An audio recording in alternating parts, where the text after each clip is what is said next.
Food insecurity is a pandemic on its own, and that combined with COVID-19, the threat has increased tenfold.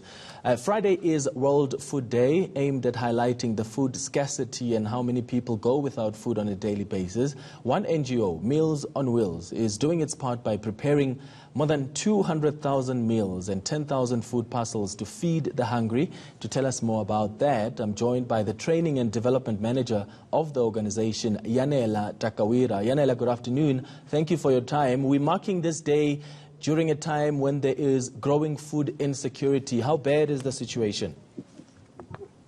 Thank you so much, Clement, for having me.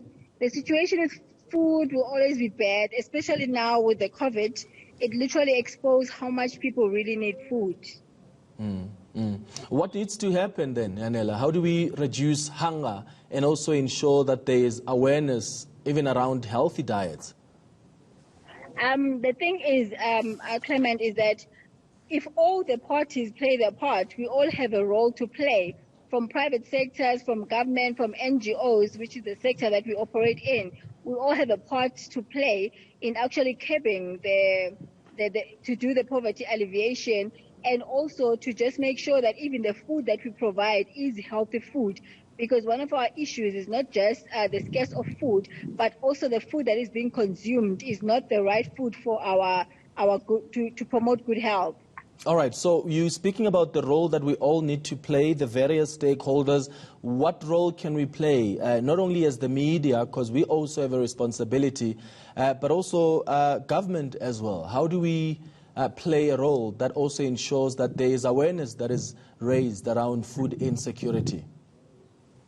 So for us as Meals on Wheels, what we did, Clement, where we are right now, we had an event, it was a symposium, where we're launching our very first farm that is in the Val, Sebokeng. So basically what we're doing here, we've got 14 tunnels where we actually grow crop, and we also have a chicken house, just one, that has 4,000 chicks.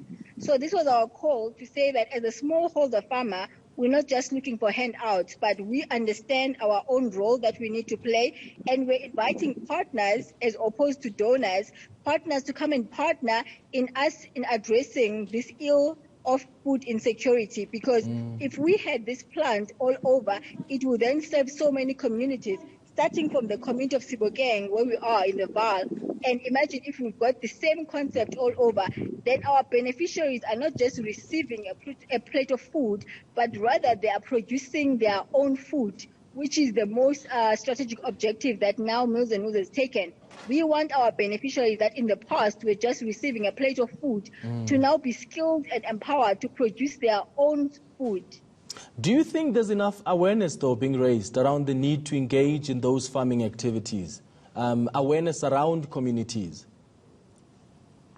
The awareness is not so much. That is why we thought, instead of just saying it's not enough awareness, we thought let's then begin to do the awareness. So as Meals on Wheels, our priority is to make the awareness where we feed people, to say, no, let's go beyond the plate of food, empower our beneficiaries to produce their own food, and also make them realize that to produce your food, you don't need like 10 hectares of land. You can literally produce food from your backyard.